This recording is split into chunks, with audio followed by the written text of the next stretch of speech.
I wonder why. This early, maybe. People are already left. When our captain drive by, I went by there on Sunday. I went by there about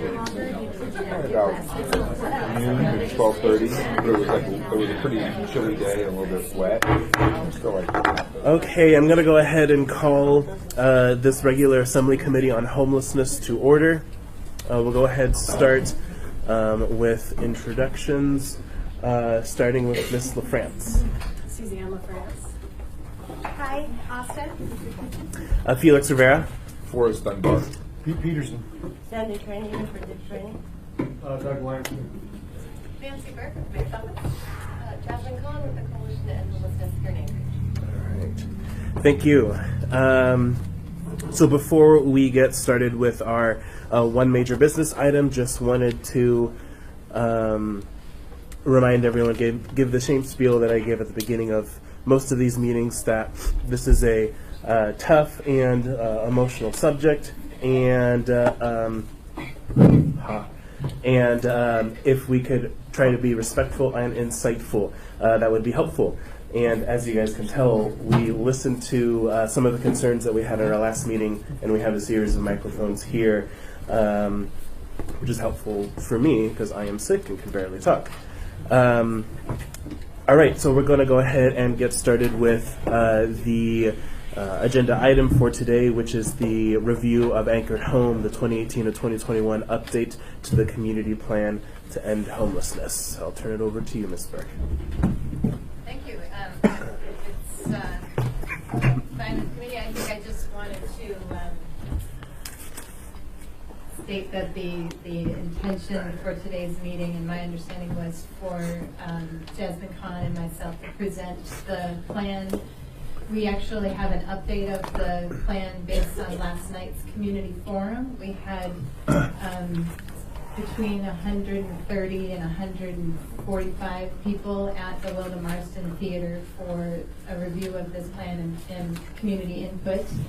And we had a portion of that forum where people could provide us information about what strategies they would like to see us pursue and some general feedback. So we have an updated presentation with that information. But today was an opportunity for the assembly members to have questions regarding this, and for us to have a conversation amongst ourselves about it. With that, I'll turn it over to Jasmine Kahn. Good morning. So we've had quite a bit of conversation here in the Assembly Committee meeting about Anchored Home, and we'll use this opportunity to do a more formal review of the plan to date. A question I commonly get asked is when we say that we've been asking for community input and we've been engaging in community dialogue, what does that look like? And so as of last night, we've had an opportunity to talk to a bit over 450 different community members, businesses, agency representation, and we've done that in a variety of ways.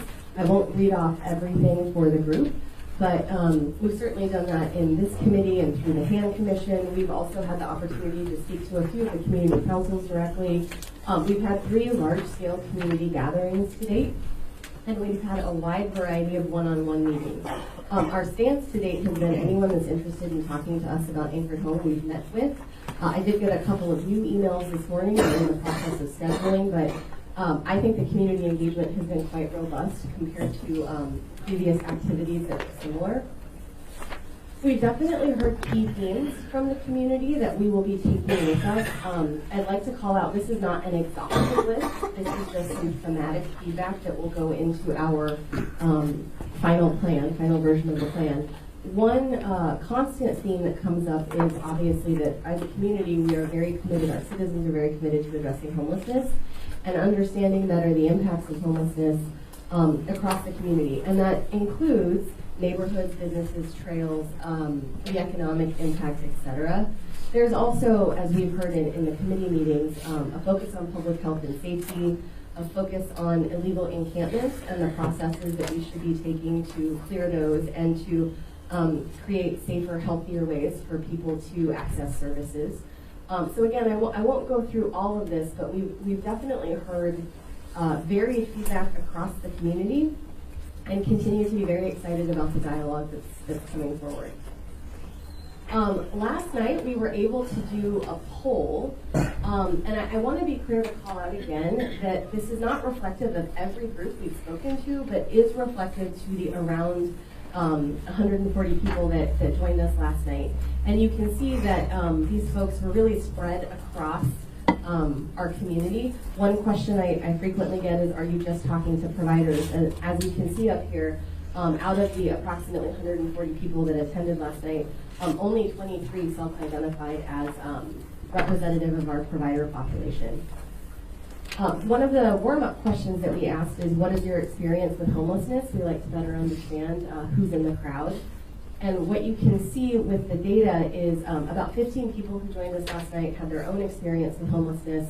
And I think the great remainder of the group had seen folks that they identified as homeless, but may not have had a direct first-hand experience. And what I thought was very powerful is when asked the question last night of, do you think it's possible for you or a loved one to become homeless? 77% of the people in the audience said yes. They do think that that is something that is possible. 16% of the people polled last night said no. And again, while this is not reflective of every audience we talked to, I think it's an interesting set of data that Nancy and I have incorporated throughout our discussion this morning. So to get to the plan, what Anchored Home starts talking about is this idea that it is a mutual benefit to the entirety of the community to end homelessness in Anchorage. There is the moral issue, there is our community's treatment of people who are vulnerable and experiencing homelessness or at risk of experiencing homelessness, but there are also clear economic impacts. We know that when people are housed, they generally have better healthcare access and better health in general. We know that children tend to stay in school, to graduate, and to do better long-term through their education. So we know that ending homelessness directly impacts those who are or may experience homelessness. And what we've seen in communities around the country is that when we address homelessness as a community, there's also very positive economic drivers. We see increases in tourism, we see increase in business revenue. So we know that there's a mutual benefit to tackling this problem in Anchorage. I also get asked frequently about the data. And so currently, and I know this has been a subject of discussion in this committee meeting, but currently we collect data in two primary ways. One, of course, is the point-in-time count, which is a nationwide count where volunteers go out and physically count the number of people who are homeless during a night in January. We also use a homeless management information system, which is commonly called HMIS. And so you can see in that second row the number of people who in the last year period touched our homeless system, so to speak. So we're talking about 7,442 discrete individuals who in some way, shape, or form came into contact with a housing or service provider. I do want to call out that around 1,500 or more of those people were in rapid rehousing or permanent supportive housing services. So they were physically housed, but they were housed by a service that we provide in the world of homeless services. And that is specifically to Anchorage, yes. The other piece that we are closely watching when we talk about data collection and data improvement is the percentage of people returning to homelessness in a year. And you can see that on average we're across populations hitting about 20%. Which ultimately means that 1 in 5 people who receive services from us in some capacity or another return to homelessness within a year. A common question that comes up again is how is Anchored Home different than the other community plans to end homelessness? We do have a federal plan, we have an Alaska plan, and we certainly have a number of Anchorage plans. Anchored Home is about bringing all those plans together in one place and making an actionable roadmap. So it's really about concrete actions. For those of you, and I think a number of folks in the audience are very familiar, for those of you that have had a chance to review the document, there is a Word document that talks about the strategy. And again, that is strategy that you will have seen in our other plans. But there is a tactical roadmap, which is the accompanying action document, that very specifically spells out the actions that we plan to take across the next 3 years. That is a document that will remain available to the public as we begin to prioritize things and timeframes, the budgets required, et cetera, et cetera. The other thing that I do like to call out is we talk about ending homelessness, and there are some large-scale socioeconomic drivers to homelessness that are beyond the immediate purview of this plan. So when we talk about the goal for Anchored Home, the goal is about making homelessness rare, brief, and one time. So that when someone falls on hard times, there is a solution that allows them to immediately, or as immediately as possible, regain stability. The plan and the actions are divided up into 3 pillars. Again, we've talked about this in this committee, but currently we're having 3 leads of implementation. So there's the housing and support system, and I am leading implementation on that on behalf of the Anchorage Coalition to End Homelessness. There is the work being done on public health and safety, which Nancy Burke is leading implementation for on behalf of the municipality. And the advocacy and funding work, which is Dr. Richard Monsauger on behalf of the Homeless Leadership Council. And if folks are more interested in learning about the Leadership Council or JIC's work, there is actually a live recording of the press release on the Coalition's website. So if we talk about housing and support, there's really 2 pieces to this, and one is about infrastructure. I showed you some data earlier, and folks have a lot of questions about that data. And one of the things that I think is important to call out is it's actually pretty time-consuming to just get that level of data. As a community, we haven't invested in more robust data. I pick on that because one subject of conversation that frequently comes up is who is in the encampments. Who are these folks? What is their background? What are the services that would work for them? One of the things we're targeting in Anchored Home is better building out our data reporting and data collection so that we have live, real-time data that we can act upon when we develop solutions or community targets. So to dive into this, Anchored Home takes housing and supports and really focuses on 5 key areas, which we'll talk about more specifically. The first is functional zero, and to remove any confusion about the jargon, functional zero is essentially this concept that has been implemented in communities around the country that as a system, our supply and demand need to be better matched. Meaning that the number of people who need services in any given month or housing should be less than our ability to provide services and housing. We have found in communities that have implemented the concept of functional zero that it's an easy data point to track to, and that communities that have achieved functional zero, particularly around their veteran population that are chronically homeless, have reported the number of community and economic factors increasing as well. And then as a call out, in 2017, we were actually able to add 102 additional beds for transitional housing and emergency shelter.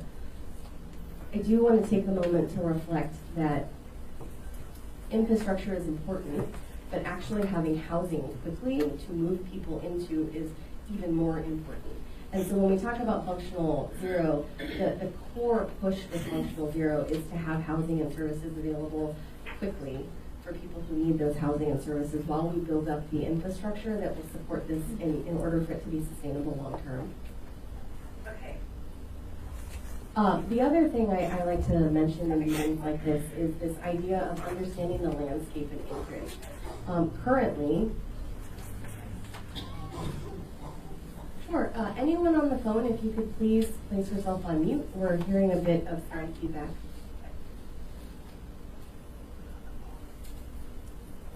So one of the things that we're talking about in Anchored Home is better understanding the landscape of housing and support services that we have available in the community.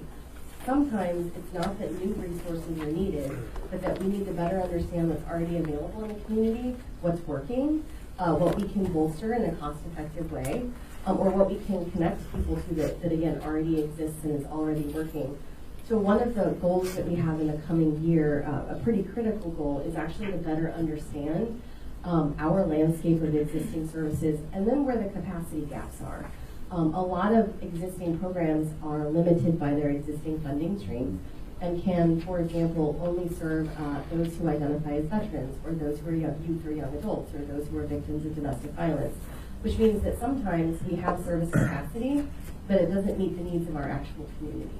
And so mapping and understanding capacity and demand across the spectrum allows us to actually see where the gaps are in Anchorage and then partner with existing services to hopefully fill those gaps. And finally, we have a coordinated entry system that has been in existence here in Anchorage since 2017. Coordinated entry essentially is a way of shepherding people through our system, through our housing and our supports, to quickly help them access what they need in order to be able to reach a long-term sustainable lifestyle. We already have a number of things in motion. You folks have heard this a number of times in the Assembly Committee meetings. Pay for Success hopes to be serving its first clients by the end of this year. The Path to Independence, I believe it's this week, where families will be served in housing. Our Youth Homelessness Demonstration Project, the funding actually just came through this week from HUD, so we hope to be serving youth and young adults in those programs by the end of the year. So there's a number of things that are already in motion that are already increasing capacity, and a core part of Anchored Home, of course, is to build on that momentum and keep things moving forward. One item of interest to the public has been our success in Alaska, so this is statewide, with our veteran population. John from the VA was not able to join us today, but essentially in partnership with federal vouchers, we as a community have provided support services to those receiving vouchers, and actually made some significant gains when it comes to veteran homelessness. So always something I'm happy to talk about offline.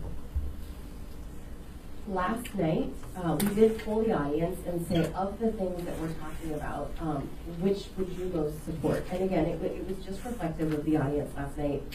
And what we heard from the community is that of most interest was this concept of functional zero.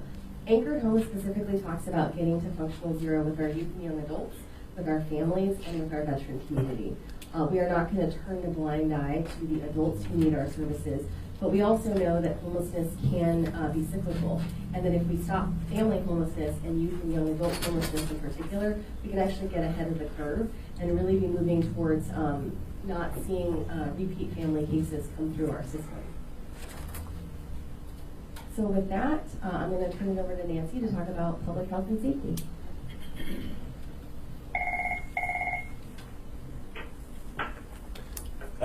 Who do we have on the phone right now?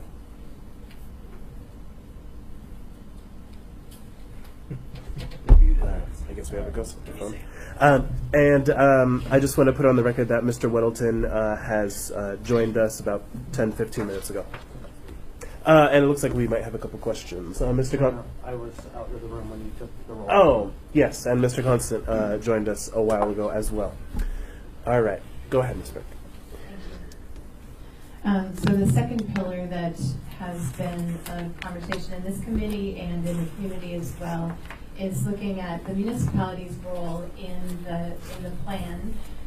We've been active in promoting the partnerships and the support for the coalition and the sector across the last 3 years, and one of the issues we have identified in the administration and with this committee is when you look at homeless plans and you look at the resources coming in, you really do not see a policy level analysis for this column, public health and safety, about how to work with people who are homeless, who are not sheltered, how to ensure that your services and the resources to get them to locations are tightened up and working properly, and how to address impacts for neighbors and businesses in the community. So these three bullets sum up what from the input and the planning that we've done previously, that we're looking to resolve the issues related to public safety around particularly unsheltered homeless people, to balance the safety net and social service resources so that the system is working properly. We can get people from public locations to housing and services that they need, and to revitalize the neighborhoods with a mix of housing and commerce. So the priorities that have been identified and that will continue to be worked out through the implementation portion of this plan are, first, to address encampments and the impacts that are happening in public spaces, to support the development of adequate and effective housing and supports, which is Jasmine's column, but we will work together on that to ensure that people we're locating out in public spaces get to the right resources. And then increasing public safety for homeless individuals, neighborhoods, businesses, and those public spaces. What's already started, as we've talked about in detail in this committee, is there is a online, sort of a crowdsourcing method for the public to identify camps and to bring this information into the municipality. This is a new tool that we're using. There are a lot of things to get worked out on it. It's certainly not perfect. It doesn't always work the way that we hope it will in the field. But we continue to develop that site. We feel it's a value to bring in that crowdsourced information from the community. And then tying that information to camp cleanup. We've done some work to begin coordinating Parks and Recreation. Now Solid Waste Services is playing a much larger role in this process. And we're looking for ways that we can tighten up these agencies involved, the police department, the social service connection to the community resources, solid waste services, and did I say Parks and Rec? All the agencies that are involved in this work. Sorry. It's been I'm calling this our marathon month. It's been a lot of time giving this presentation. So as this committee has provided leadership and resource for us, there are new tools to use. The zone abatement and a method of looking at whole areas this summer has provided us with an opportunity to increase the effectiveness of that cleanup. As we've talked about, cleanup in prior years was based on an individual report model, which became less efficient over time because you're setting up and breaking down your cleanup crew for each area you're hitting, and you're not able to be as effective as you can be if you do a number of areas in one location. So you may have seen the work done on the trail system this summer, 3rd Avenue. It's had a pretty dramatic impact on those areas that over time we were just not able to get completely clean. Of course, there's the continuing issue of re-upping it and doing it again to make sure they stay clean. Before you go on, I actually have a question, Ms. Burke. Mr. Dyson. Yeah, thank you. So I'm very interested in this zone enforcement. Did we take action down the Valley of Moon area? We did. What's been the result? We will have a full report. We're not quite finished. We're still working on the last stages of it. We'll have a full report for the committee on it. But it was a successful test. Many neighbors and many people saw our signs for the zone. We were, this is a learning opportunity for us, what we need to do storage, what we need to do to follow up. And so we will have a full report. We're just finishing that action now. Yeah, if I may continue. Are people still illegally camping there? Is there a noticeable difference? There. Is Rosa here? No, not presently. Sorry? No, there's no one there now. Oh, there's no one there now. Right. Sure. Thank you. And thanks for that effort. Thank you, Michelle. Thank you, Mr. Dyson. Mr. Constant. Thank you. It's very successful, and of course the whack-a-mole process has provided now that there are a number of new sites that have popped up that are abutting roadways, and so now we get to investigate the next level of the strategy. How do we manage that part of the process? And so it's very successful. In fact, I've had some neighbors concede who would never in the past have conceded that it actually feels much safer down there right now. But now we have to figure out what phase 2 is. We want that feeling to be pervasive. This is a win for all of us, for us to be acting in this way. Thank you, Mr. Constant. Go ahead, Ms. Burke. I think the focus on the high volume is what we were talking about, is these areas along trails that just, they've been very high volume, and we want to address that. So the cleanup, as a result of this method, focusing on some more defined areas, coordinating better, has allowed us to collect 20 more tons than we did in the prior year at this time, and we're at more than double of what happened in 2016. I want to say that this is in these area focus locations, I believe we're getting prior years and this year's camps cleaned up. There was just a lot of backlog, and we weren't able to be effective with a one-on-one kind of approach to camps. So this is encouraging to us. We think this is going to be very beneficial as we go forward. The middle part of the process is the mobile intervention team, and this is one where we've also talked quite a bit about it in this committee, that having social services embedded in this legal process and being the connection between the police department and when the abatement finishes to move people from camps. We believe this is, the data will begin to show that this is effective. We don't always have to send people in one direction. Everybody doesn't have to do this stepwise process of going camp to shelter to housing. We can get people from camp to housing, or from camp to their next location, perhaps reunited with family or other options. So this deepens our strategies. It helps us to connect out with the social service agencies that have some practice and insurance issues around going into those camps. So this team has become the connective tissue for those. They're collaborating with about 11 different agencies. So if you ever see these folks out on the street, they should be accompanied by 1 or 2 or 3 other social service providers in order to make the best use of the resources that exist in the community. As we've also discussed, the data is showing that we're reducing EMS calls. This is really just bringing safety and a mental health approach to the campers and to the areas surrounding these locations. Last in this is the acknowledgement and the continuation of the work. I'm continuing to focus on housing and homeless services coordination. We also have a Chief Housing Officer, Robin Ward, who's looking at housing production generally.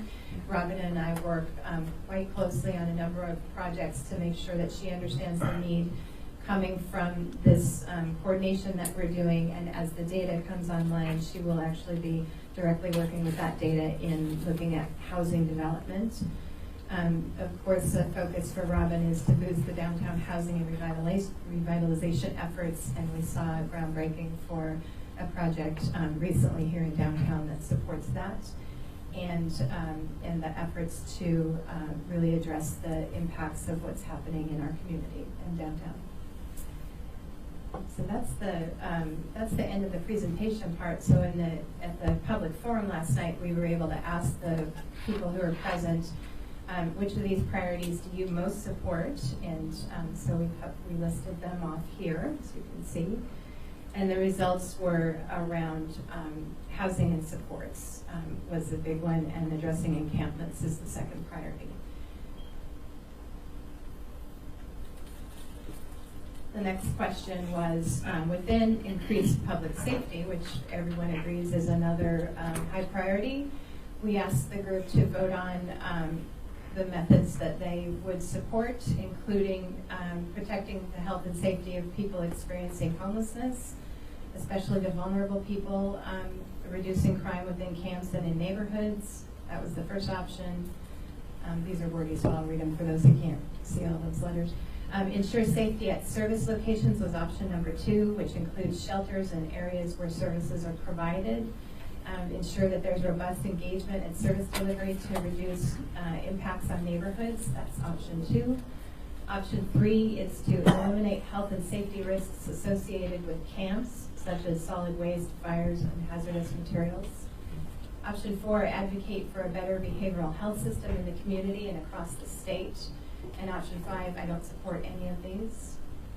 And of these, we saw that the support for a behavioral health network was at 39% in the top priority, and then the second one was personal safety and personal health and safety, with reducing camp hazards in the next position.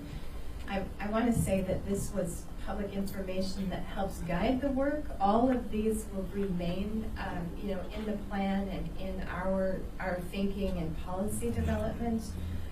But we did want to get feedback on strategies with this forum. Pillar 3 is usually a. You want to ask that? I'll go back. Oh, did you want to? Sure. Mr. I Constant. did jump back. So I was surprised by this one and pleasantly surprised.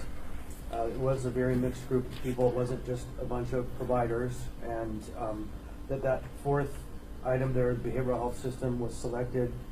To me, evinces a higher provides evidence of a higher level of thinking in the community about the problem that, because it is a systemic problem, and it's a systemic problem that has been underfunded and strategically cut for many years in a row, and the behavioral healthcare system is essentially falling apart.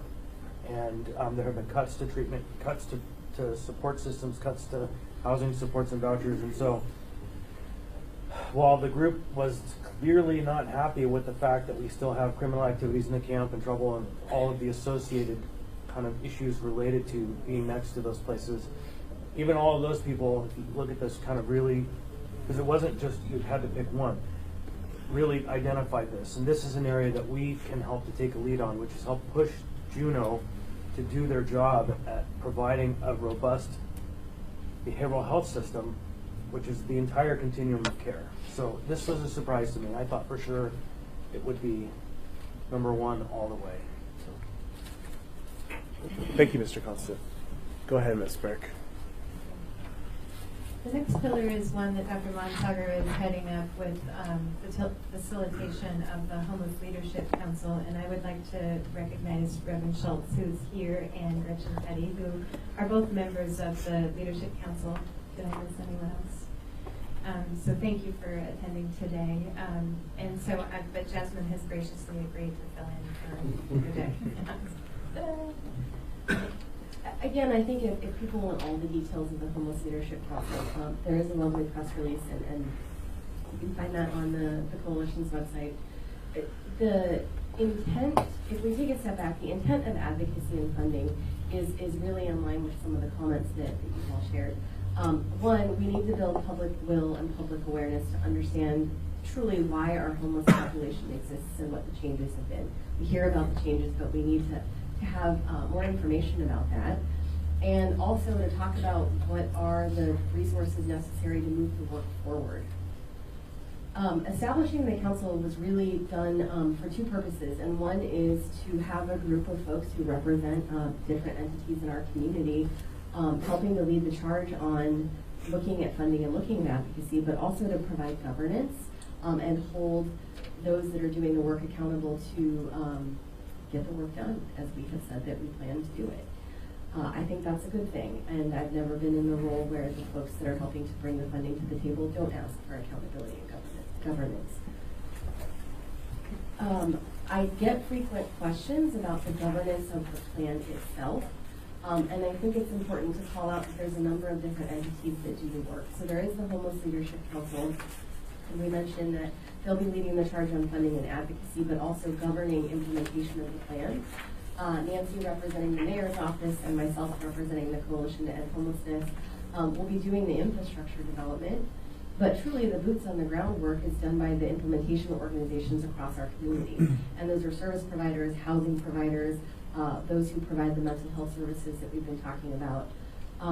Empowering voices is incredibly critical here. And as, again, we've discussed in these committee meetings to date, transparency with the public and public reporting are critical. So in the plan itself, we commit to, at minimum, providing monthly data updates on what we're doing, and some of those things will be process data, talking about what we're working on, and some will be outcome data. But we've also talked about, at minimum, having quarterly forums like last night to allow the public to continue to engage. I will report that I've opened my email up and at least receive at least 2 or 3 emails a day from different members of the community. More often than not those who represent provider groups or support services, but concerned people in the community. We've made it a point as a group to respond to every single email, and we will be looking at finding a way to consolidate those comments. But those comments will be discussed in the next 2 weeks to look at folding those comments as well as public comments into the final draft of the plan. Additionally, a core piece that we acknowledge needs to be built upon is including the voice of those experiencing homelessness. We have a youth task force in our community that's been moving for the last 2 years, If you ever want to be held accountable, go talk to the youth task force. They're very good at accountability. But they really inform the solutions and the interventions that we discuss when we talk about youth and young adults. We're looking to broaden that and put an advisory committee together that represents the other voices of homelessness. That will be a twofold approach for those that are interested. Those experiencing homelessness can't always attend routine meetings. So we'll also be doing listening sessions. We hosted our first one 2 weeks ago, but we'll be going to Beans, Brother Francis, and other places where we generally find groups of those experiencing homelessness and having an open forum at least once a month to encourage feedback and insight and to be able to ask pointed questions when we look at new solutions. You know, if Dick was here, he would tell you we had our first Homeless Leadership Council meeting this month, last week. The goal is to finalize Anchored Home for release in early October with the intent that we need to move towards implementation. We have to move the work forward. Another point I like to call out is the plan is not done because we've released the final draft. We acknowledge that as we get better data that is more real time, that we need to be able to pivot as our community evolves. We need to be able to pivot. And so a core piece of what is identified in the plan itself is this idea of ongoing review of where we're at and what needs to be adjusted and sharing that transparently with the public.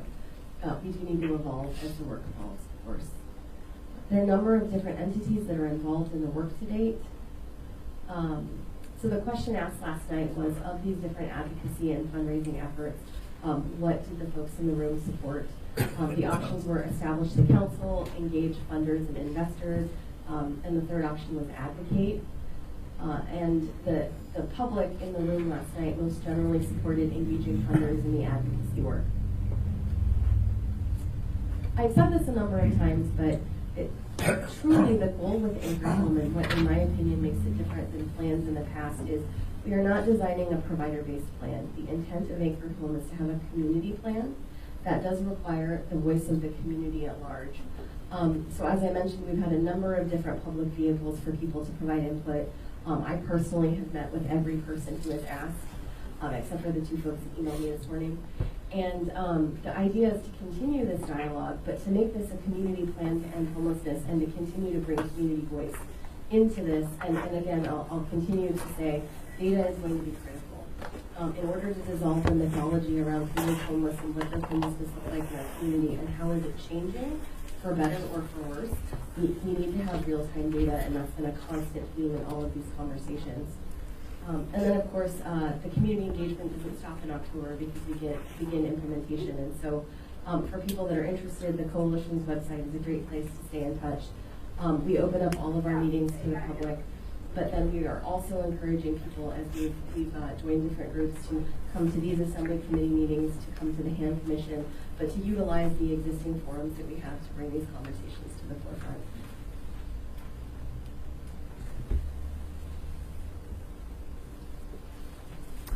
All right, thank you. Do we have any questions on what's been presented to us so far? Sure, Ms. LaFrance. Thank you, Mr. Chair. Just a quick question on the Homeless Leadership Council piece. Is that where the pay for success part fits? No? No, so pay for success, well, Nancy's very involved in this. This is how this is going to work out. Pay for Success is actually a grant that was a partnership between the Department of Justice and HUD. Yeah. So it's something that United Way led the charge on as a provider in the community or as an organization in the community. And the Homeless Leadership Council has overarching governance of the plan, but will not be doing day-to-day operations with Pay for Success or anything else. There are unique processes to that effort that were spelled out when we received the funding and when we began the process. So we'll continue to comply with all of that. Okay, just a quick follow-up. Sure. So then, and maybe to Ms. Burke, because we had a presentation on Pay for Success, and I'm just wondering, like, can the Assembly expect to see a proposal, or where is that at as far as getting funding or asking the city to participate? Yes, that is definitely in the works. The 8th floor is working on that. One of the things that's been decided with the Pay for Success project is that we're planning to use the calendar year 19 as a ramp-up year.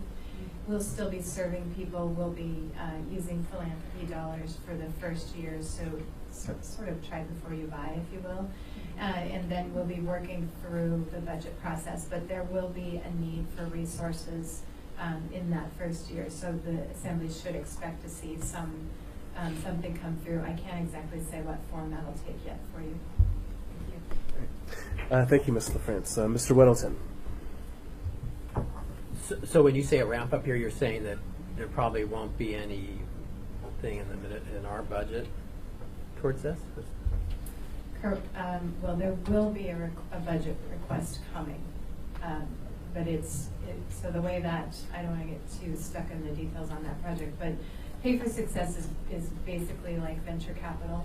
So we're going to recruit philanthropy dollars to begin the intervention. That's what we'll be ramping up. And then the request for government entities comes as a repayment. As you see the results, you only pay when you see what the contract says would happen out of that project. Sorry, I wasn't just talking about Pay for Success, just broadly with this whole plan. There's no city money going towards it? There is a request that will come to the city. And it's $2 million. It's currently penciled at 1.4 for over 3 years. Okay. Is there money for storing people's stuff? Pay for so the resources, I think that's a separate question about, are we going to allocate resources to conduct the other points in the plan, such as being more responsive on cleanup, and that is the conversation that will happen next as we fill out the content of the strategies. That is in fact something that Chair Rivera has asked us to begin bringing some of that information to the next meeting in October as we talk about camp cleanup and we start prepping basically for next summer. Okay. So we'll see dollars at our next meeting. Right. We'll see a request for dollars. Well, yeah. You'll see some scenarios is what we're thinking, some different scenarios of things that could happen. Thank you, Mr. Weddleton. Mr. Dyson. Yeah. Please, Mr. Chairman, if my questions are getting too far into the weeds, tell me. I'm sorry, I haven't looked at the website. Does it report the police activity? People that have gotten for warrants, parole violations, weapons, stolen property, that kind of thing? It does not. Respectfully, I think that would be really helpful and help to sell the idea that we're doing something. That's just, I hear from my street level sources that there's a fair bit of crime going on in some of the affordable housing places. Certainly drugs, bed bugs, and maybe some level of prostitution. Do you have any thoughts or reports about that? This is a question we're asked frequently. I sort of think of that affordable housing, or maybe some of the units around town, as a tier of people who may be at risk of becoming homeless. Yep. And or were previously, yes, transitioning in. And I think projects like the Path to Independence is really beginning to develop some strategies. Currently, we don't have we don't have many strategies around that population. People kind of just make their way through and then get evicted. And so looking at more interaction with landlords, having a place where landlords might call if they've identified a problem, such as you're describing, will help us maintain people in the community. So it's prevention. Yeah.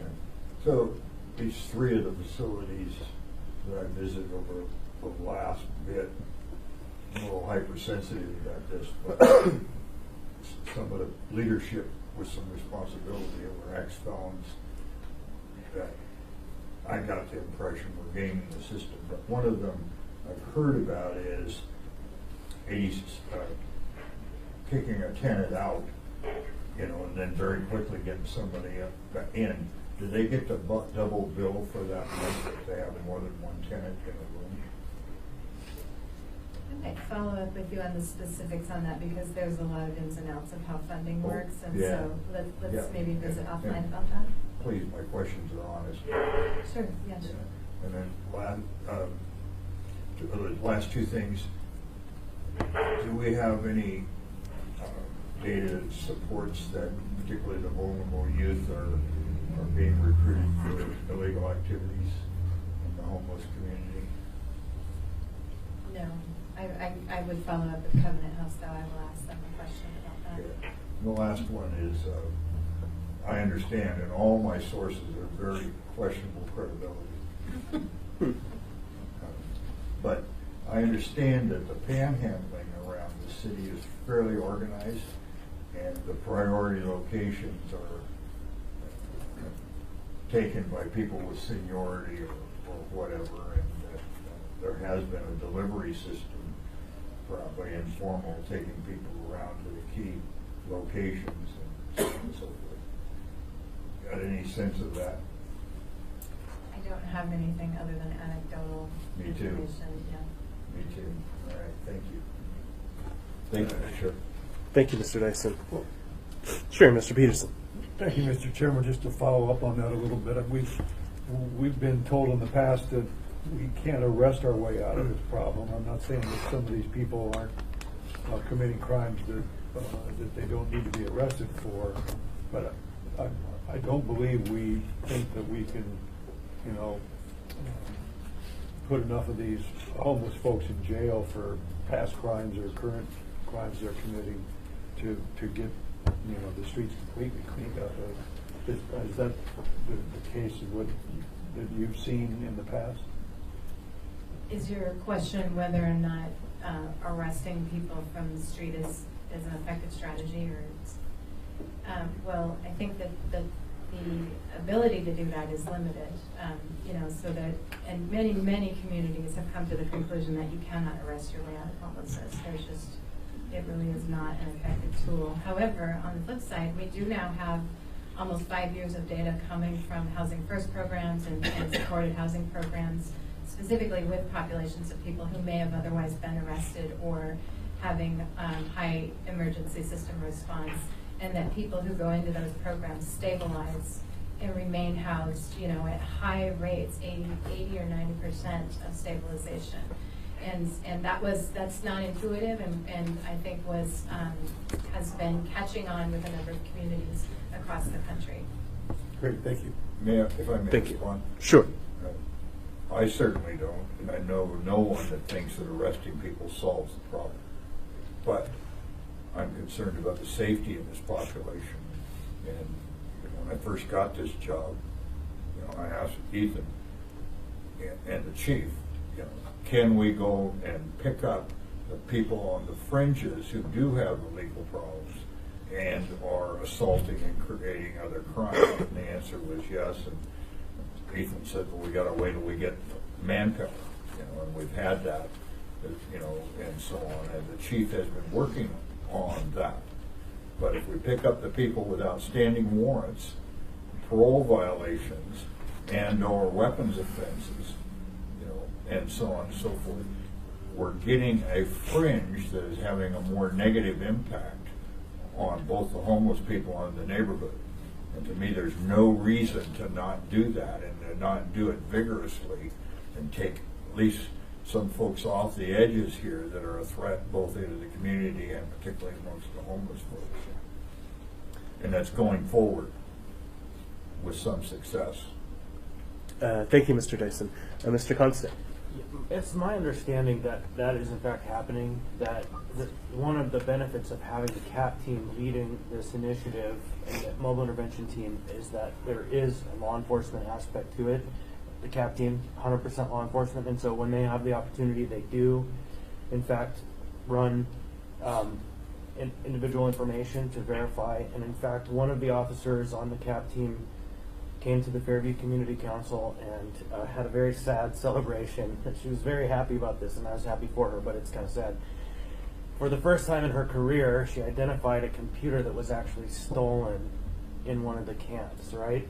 And so she's awaiting the time when she gets a bike, because there's so many bikes out there.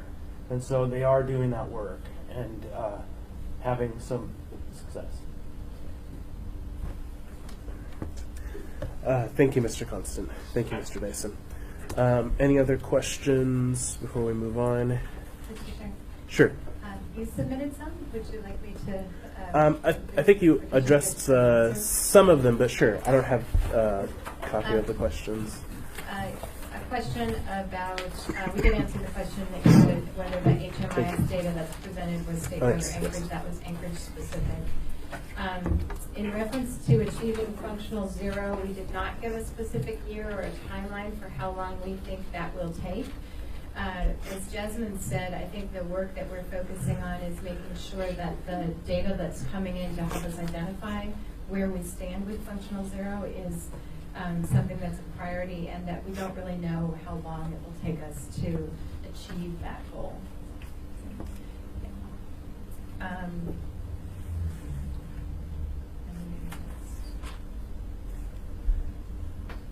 Quarterly communications will definitely be a part of the plan, and then you asked for broader inclusion of voices, including faith-based communities or others around the community, and that's an excellent thing.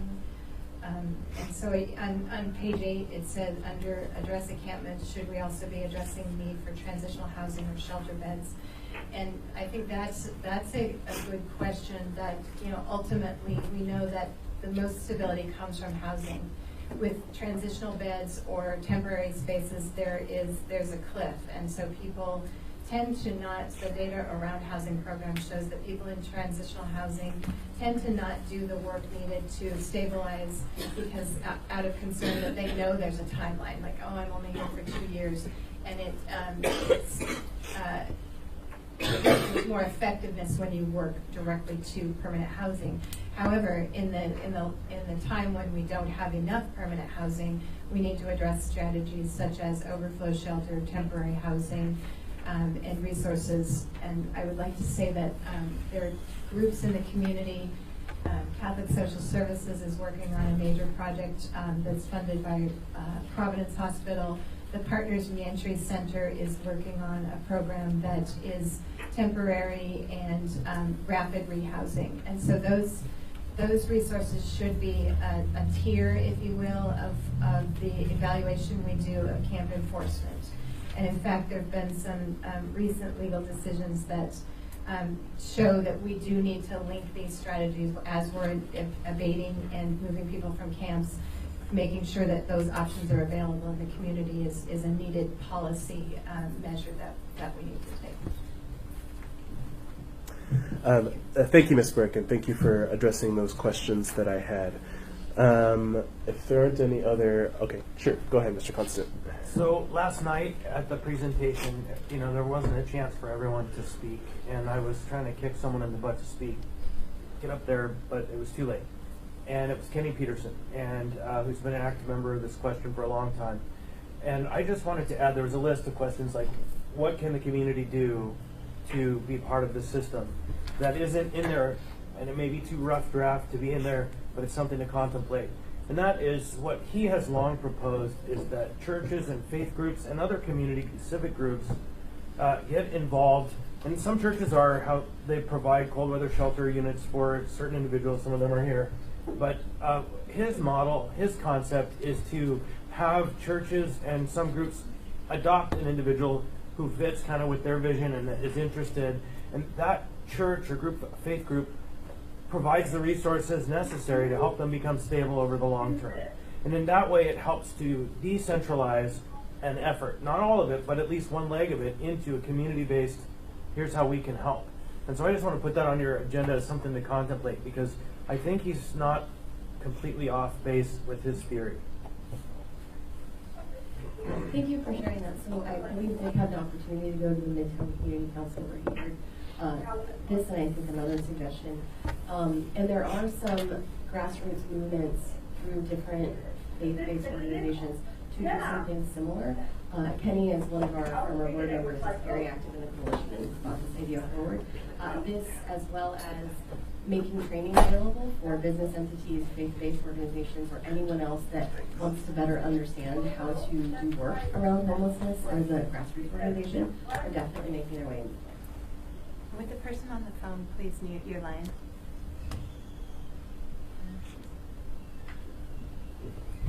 Someone butt dial. Thank you. All right. Thank you, Mr. Constant. All right. So if there aren't any other questions, I'll go ahead and just provide some final comments on my part and clarification. So definitely want to thank Jasmine and Nancy for all of your hard work this month. Yeah, could we just turn it off? Yeah.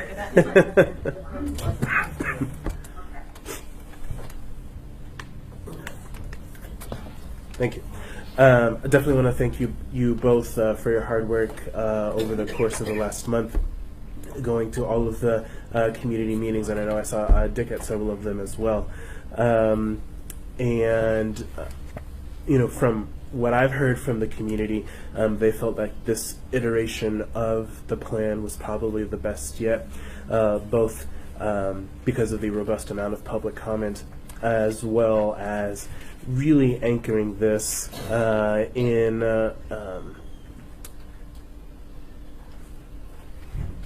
actual tangible actions, putting them down in 1, 2, 3 year priorities, and putting down names of organizations that would be responsible for them. And that accountability, I think, has been a real benefit to the community. With that, I just want to clarify that at the next meeting, we will be, as Ms. Burke said, getting some additional info and having some potential funding decisions to at least start considering for the next year's budget. And I also expect to get, for those who want to know more about the 12-point plan and where that's been going, I expect to get a final date set by Friday for the next meeting on that. We're going to have a special Assembly Committee meeting in early October, and then finish anything else off that we don't get done in that special Assembly Committee meeting in the next regular committee meeting in October. So we'll have likely 2 meetings to finish off the discussion on the 12 points. With that, I'll go ahead and turn it over to... So may we say a word about what will happen next with this process and Oh, plan? sure, absolutely. So the majority of the comments that we've received to date will fold directly into the plan. I do just want to, again, for the sake of transparency, call out that there are definitely times where someone will provide a comment suggesting that going left is the appropriate course of action, and someone else will provide the comment say go right. So just to be clear about the process, the original sort of group of people that have been working on this, Dick, Nancy, myself, and a number of others, are meeting over the next 2 weeks to consolidate all of the comments that we've received holistically, and we'll be doing a thorough review. And as I mentioned, right now it looks like the majority of those comments will find their way directly into the plan, not necessarily verbatim, but the concepts and the actions that were requested. And then a couple of the larger ones, I don't think this is an easy example. There have been a number of suggestions about creating a tent city in very specific locations. Obviously, those are things that we can't put into the plan without a lot of other planning and insight. So some very concrete things won't make their way in, but I'm always happy to share that information if folks are interested on what didn't directly end up in the plan. And then following the last revision, there will be an announcement of it on October 4th at 11:30 in this room. We'll be bringing the product to the community. I don't want to call it the final plan because the idea is to plan, do, act, revise, and so we will consider it a living document going forward from there. All right. Thank you, Ms. Burke. All right, so with that, I'll go ahead and turn it over to audience participation. For those interested, you'll have 3 minutes. All right, go ahead, Ms. Chase. Thank you. And I also want to thank you, Mr. Chairman, for having the microphones. Personally, I always sit in the front row because I have a hearing loss, and so that has really helped. I would like to commend Nancy and Jasmine for last night.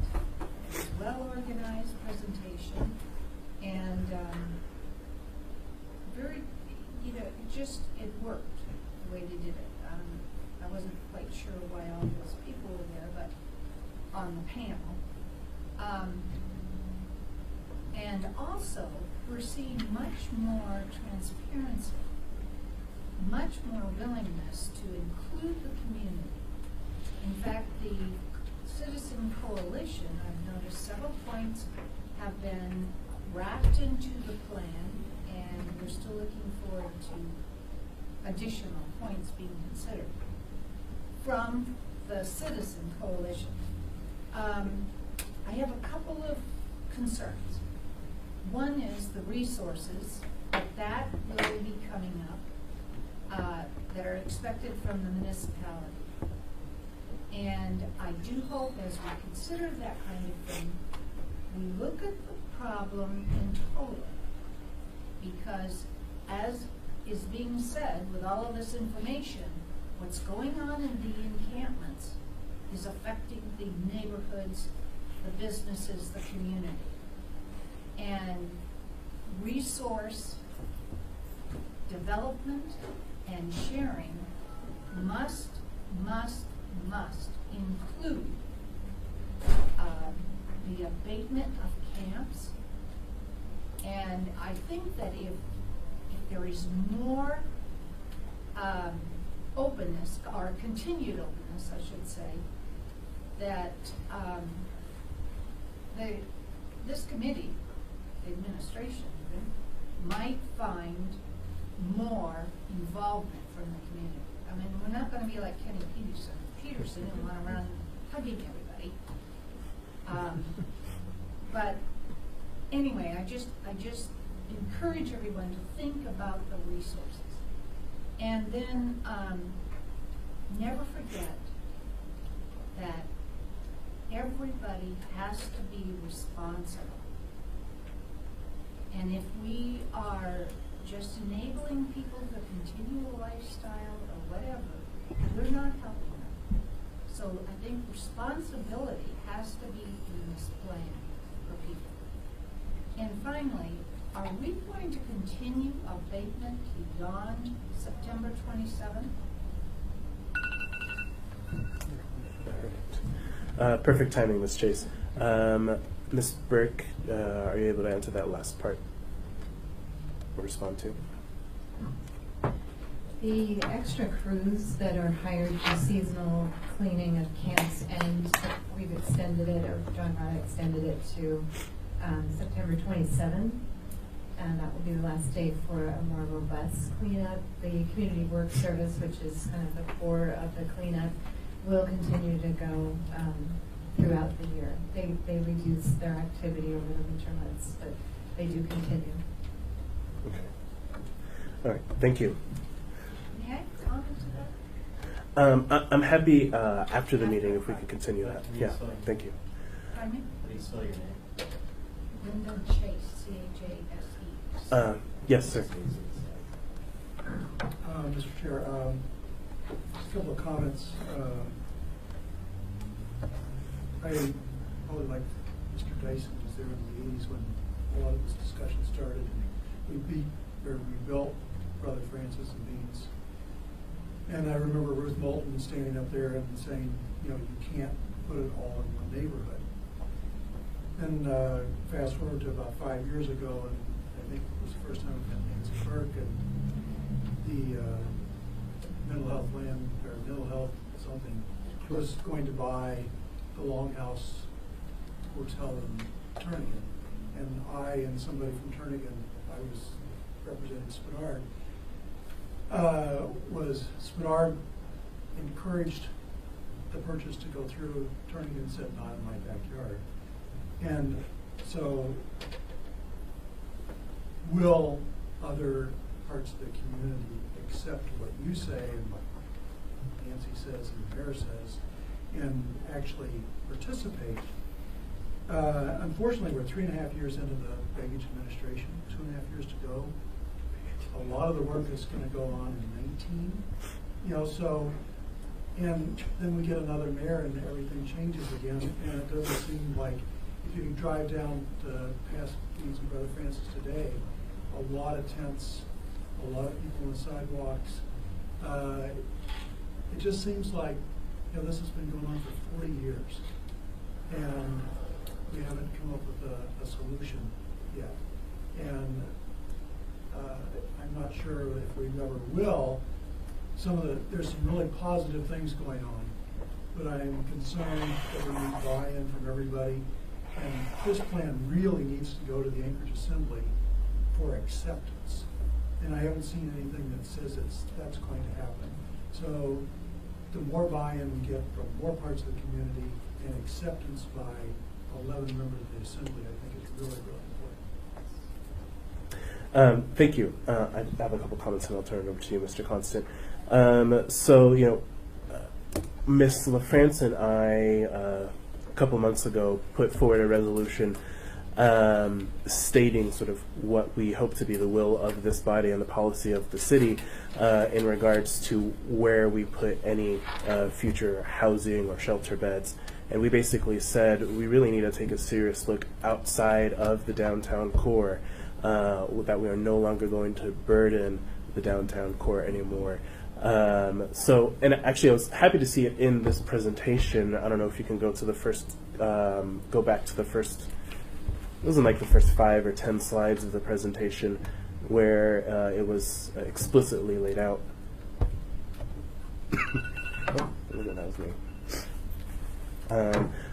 While that's being found, Mr. Constant, you can go. Thank you. So I know you didn't mean to say baggage, but it rolls off the tongue so easily for some of us. And we met Berkowitz, of course. And I have a question, Nancy. Do we, in fact, see this as an item for acceptance at the Assembly? And if not, maybe we should do a resolution and add a public hearing to it. That way, the folks who have been adding input can come and do it on the formal record.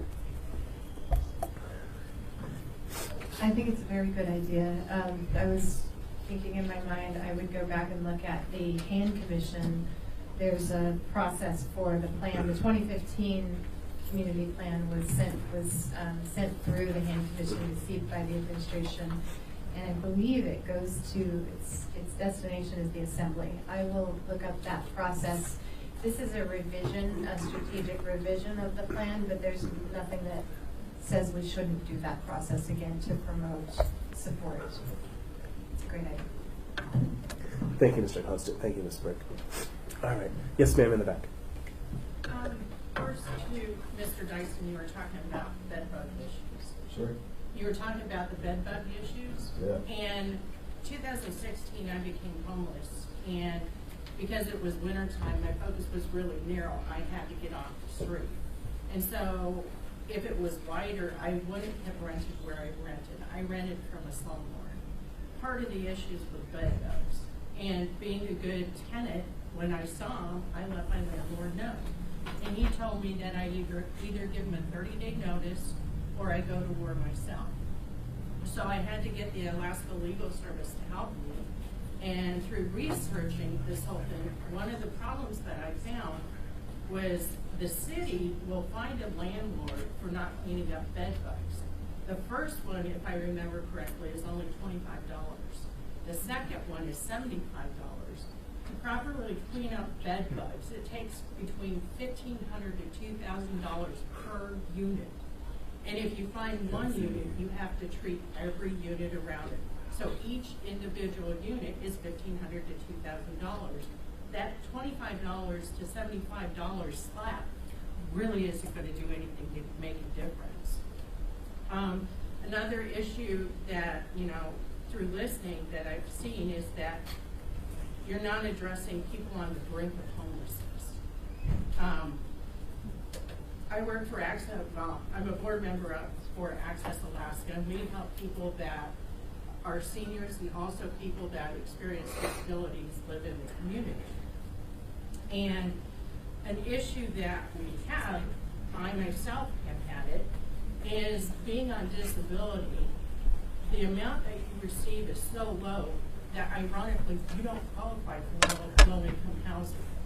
So you're either left with slumlords or subpar, environments, which is not fair at all. And I have, at the beginning of the month, I turned in my 30-day notice. I don't have a place to live because of the rent-to-income ratio. And, the thing that really frustrates me is because I saw in the news that Widener Investment put inlet housing, it was about their initiative with homelessness, which is great. There should be something. And they were saying that that they were willing to overlook the rent-to-income ratio because they understood that that class of people didn't have that ability. Well, people that are on Social Security and also disability have a fixed income. If we could up that, but through a job or whatever else, believe me, I would like to do that. But that's not possible. But I'm a responsible adult. I make the amount that I get work. So there needs to be a law against requiring a rent-to-income ratio because that is a barrier to obtaining safe, secure housing.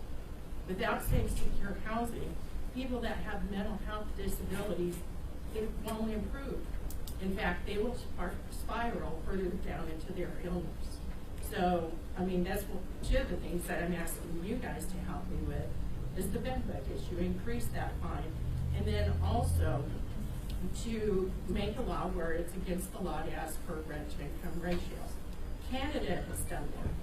I think we're better than Canada. Thank you. Thank you. Cheney, CHE-NEY. Sarah. All right. Go ahead, Mr. Leva, then you, ma'am. Sir? Oh, and actually, sorry. I see Mr. McGrath is about to leave. Just wanted to point out. I did find that one bullet point in the public health and safety where it says the balanced safety net and social services across the community to adequately address unsheltered homeless persons. I think that's a really critical point. Thank you. Go ahead, Mr. Leva.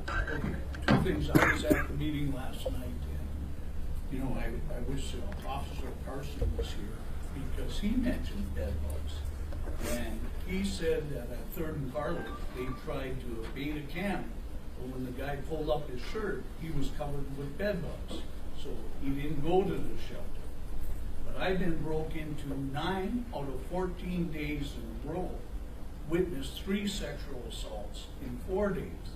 But when they broke into my office trailers, 2 of them, there it was. Vomit, fecal material, urine, food, needles, used condoms, and hey, bed bugs. Now I had to clean all that up. Police officers had to go in and walk through that so the police report could be filed. But it happened twice. And at $1,500 per unit, I have to steam clean and kill and disinfect. Now, it's kind of a bad deal, but cleaning up the sidewalks with wet cardboard, you gotta lock the dumpsters in the neighborhood and not give that cardboard out or any blankets. And it was mentioned on the news that people come down there and feed people on Garlic Street and give them blankets, which doesn't allow them to go in and get the services provided by Beans and the brother Francis. So that has to be stopped and not allowed to have that done. The other thing is those sidewalks are so contaminated with fecal material that it's like an open sewer. We have open construction now, but it's like an open sewer. And that foot traffic walking near Kids Kitchen, which leaves their door open for donations and volunteers, is a medium and a transport on their feed to diseases, MRSA, all kinds of things travel by blood pathogens and also fecal material, besides just bed bugs. So you really have to call out and I've been approached by AWWU. They had a managers meeting to spray and assist us in disaffecting those boulevards, because we have to protect Kids Kitchen. That's 12 to 1,500 meals a day for 4 kids. And so we want to protect them. We want to get AWWU on board, as well as Parks and Recs, etc. And when they see this open sewer, decaying food, the garbage that they don't put in the garbage cans, it should be sprayed down like street maintenance does to clean the gutters. So with that, one other thing wasn't mentioned. Thinking out of the box, it's always housing, housing, housing. What got us here was long-term enabling without any accountability.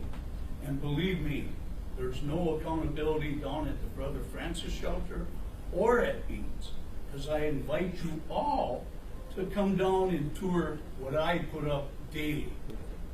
Thank you, Mr. Oliva. Any questions? There appears to be none. Thank you. Just a comment, yesterday you looked really sharp, Ron. All right. Ma'am. How do I look today? Sharper? Yes, I had a question. Is there talk of any funding going into the shelters for like health and sanitation, like maybe revamping, remodeling the bathrooms?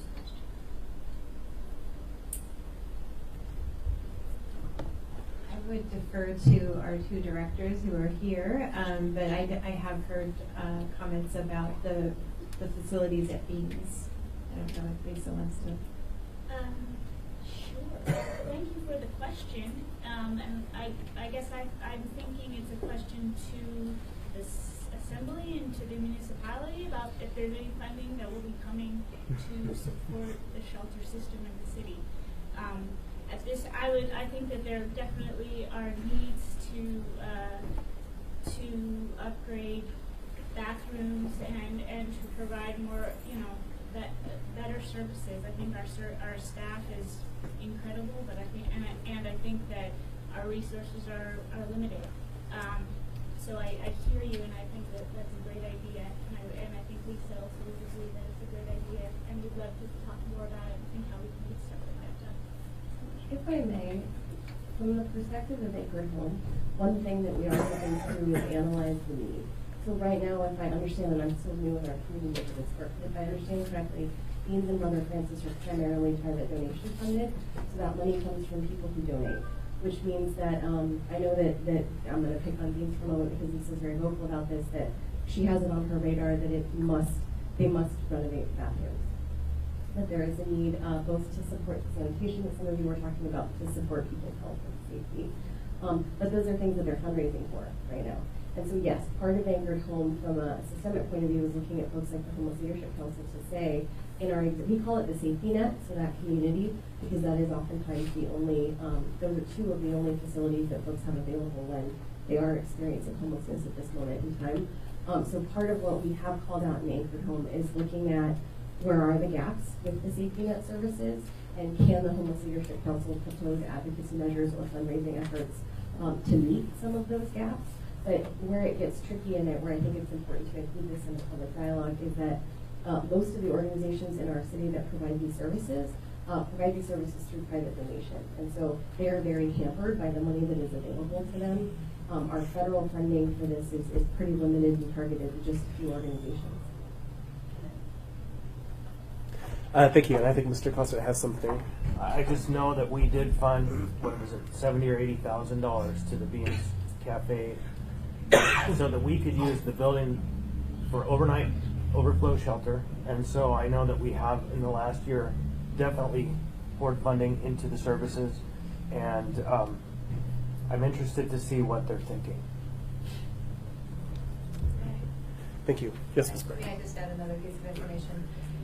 That's a separate conversation. We leased a building last year to perform overflow shelter, a function that's needed in the community, and that wasn't a specific activity that was targeted toward capital investment or any kind of renovation for that program. However, we did lease that facility last year. Thank you, Ms. Berg. Yes, ma'am. I'm Ruth from 9-Star Educational Women's Services, and I just want to thank everybody for their energy into this. No matter what side or whatever point of view you have, there's a lot of energy, and we are not going to simply get to these answers, but we have to try. I appreciate that. I just wanted to say two quick things. One, in regard to having organizations like churches or other people take on somebody. Division of Public Assistance did that in the early days of welfare to work reform, and so if somebody really does start to kind of get into that, you may try to find some people from EPA that have some history on that, because it's not in existence anymore, to my knowledge, so I don't know why. I left for a couple of years from Mexico and came back, so I'm not sure what happened to it, but that may be a place to start. And the other thing is, I've been talking with lots of people one-on-one and not trying to stir anybody's pot. I think there's just lots of things to be done. But I do want to say that 9-Star does a lot of prevention work for homelessness. We served 1,387 people last year, and approximately 70% of them got jobs. And in my mind, that's putting them in a community project, not in a DPA project or anything else that we have government money for, just one tiny pot of money. So for $53,500, we served all those people. And we can't keep doing it at that rate, so we're out there trying to do it, but we do need to have some focus on prevention. And I know that's the heart of everybody that's on the coalition. I'm also a coalition board member. But I just wanted to say that's out there, it can be done. What we are doing is not helping the hardest to serve, we're kind of helping those, we call it community project, but the net, the ladder, we want to catch them before they become homeless. So we need to be keeping some energy and some money towards that as well. Thank you. Sure. Hi, I'm Lisa Keenan from Catholic Social Services, and I just wanted to take this opportunity to invite you all to be a part of a bigger conversation. So as you are probably aware, in the past year and a half, we've taken off the ground a really innovative and incredible partnership with all the hospitals in town, and low-cost estimates of that, we've saved the community over $1.5 million with taking pressure off the hospitals and off the EMS system. And I'm sure that number will increase. We have an amazing opportunity because South Central Foundation wants to expand their clinic inside Brother Francis Shelter and bring more services to the area, including behavioral health services potentially. So for us at Brother Francis Shelter and Catholic Social Services, we wanted to have that be the kickoff of a larger conversation about the whole shelter. Although Catholic Social Services operates Brother Francis Shelter now pretty independently, it really began as a community partnership and collaboration with the municipality. And I think we have the opportunity now to start a conversation about what do we need our largest community shelter to be in the next 5 years and in the next 10 years, and to think about that as we do make some changes internally with the expanded health clinic. And being Lisa and her board are also a part of this conversation because it's potentially the whole campus. So, and thinking about what that campus needs to be to support this community in the future in the smartest and best way for everybody, for the whole town. So I just would invite you all to please be a part of this conversation. What I'm talking about please don't misinterpret it. It doesn't have to be like a bunch of expanded services and huge more. It's just about thinking, what I really want to focus on is being smarter and better and providing the safest and healthiest atmosphere for the people we're serving. And again, as always, I invite each of you to please come down and to tour our services at Catholic Social Services, particularly Brother Francis Shelter. If I haven't given you a tour, I'd love to give you one. Please reach out. Mr. Constant, thank you. So I'll definitely give you the benefit of the doubt. I have heard concerns from members of the community who have sat in a number of different meetings, the planning sessions, and have heard language around creating a centralized service hub for the city. And I think that, as you can see from that second plank up there, that we need to come up with an array of services that are sensibly distributed so that we don't end up having everything all in one place anymore, because we've tried that model for 40 years. And so I'm going to keep a real open mind on this conversation and be part of it. Thanks. Sure. I just wanted, I hear you, and I'm bringing no preconceived notions to the table. What we want to talk about and think about is how can we assure that the people staying at Brother Francis Shelter get actually good sleep and get connected to the services that will help them to leave Brother Francis Shelter and find permanent stability, because at Catholic Social Services, that's what we're trying to do. And I'd like to add that come down with a Mr. tour Oliva. and tour Yeah, Mr. from Oliva. another view. Thank you. from You've had the your other side time, of Mr. the Oliva. fence. I would like to say, as chair of this committee, that I'm happy to engage in that conversation with you. So thank you for that invitation. Anyone else for public comment? Did you have additional comments? I just wanted to respond about the date, September 27th. I would like to encourage this committee to request of the administration, as long as this weather is holding, that we don't let people go.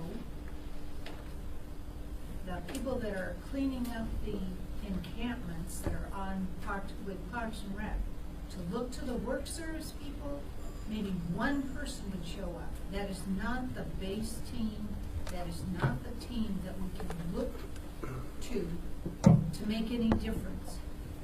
I strongly ask each one of you to say that we need to continue the abatements as with the functioning Parks and Rec team, not work service, for as long as we can in this weather. I'm requesting that now. Thank you, Ms. Chase. I'm more than happy to have a further conversation with you about that. Yes, sir. My name is Mike Schundell. I live near the Chester Creek Greenbelt. And I first want to thank you guys for the efforts so far with the plan. I'm sure it is a very complicated issue and something for us to address. My question is, the plan seems to assume that all of the currently homeless individuals want housing. And we heard commentary at the public forum last night from a teenager who said that everybody wants housing. We also heard from a few other formerly homeless people who said they didn't want shelter. I have had some very candid conversations with some of the campers along the Chester Creek Greenbelt about housing and whether or not what they thought of it. And I've heard a sufficient number of responses saying that people did not want to live in four walls. They liked the fresh air.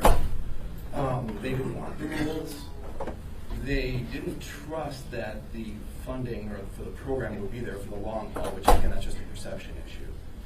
But a fourth thing that I sensed in speaking with them is that they don't want to leave their tribe. They have established a social network. It's their friends. So I look at the plan and I say, how is this addressing at-will homeless or people that do not want to change their situation?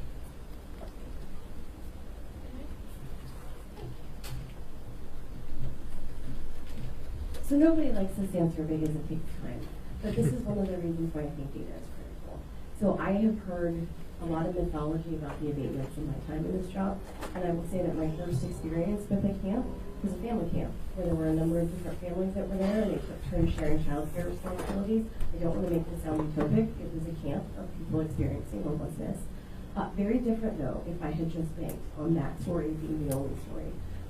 One of the things that we have polarized around as a community in our conversation is who are in the camp. Are they all criminals? Are they all the mentally ill? Are they all people that are just good, kind people who have fallen on hard times? And I think we all acknowledge the answer is somewhere in the middle. All the above. the homeless community represents the greater community in many ways, and there are criminals among us as well as good, kind people, and a mix of the two, of course. We need data on who's in the camps. More importantly, we also need data on what are the solutions and what are the alternatives. And so I don't get caught up in, do we need more transitional shelter? Do we need more permanent supportive housing? Do we need more, et cetera, because we don't have, in my opinion, simply my opinion, we don't have the data to tell us exactly what we need more of and what's working best by population in our camp. It's addressed softly in the plan because we acknowledge that there are some who will choose not to take the existing approaches, and there are some who will choose to remain, the term that's most frequently used is houseless, even if there are alternatives. So that is, and perhaps we should look at explicitly saying this, but that is a population that we are going to have to look into and do find a solution. And again, I think this is where, in commentary to me, I hear so much about the tent cities being proposed, but we also know that those things have their challenges, and that may not be the best solution for Anchorage. So I appreciate that comment, and I'll make sure that when we look at the final languaging, that's folded in better. Thank you. Actually, I have to end this meeting because we have the next Health Policy Committee meeting that we're biting into right now. Yeah, sorry, Ms. Burke. Thank you.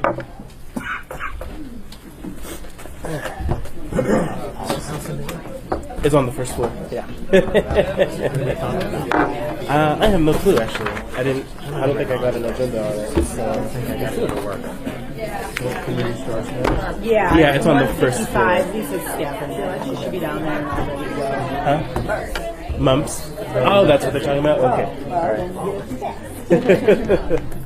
I was just wondering if John Rada had budget left to keep the people working private 27. I don't know. That'd be a good question for John. That's the reason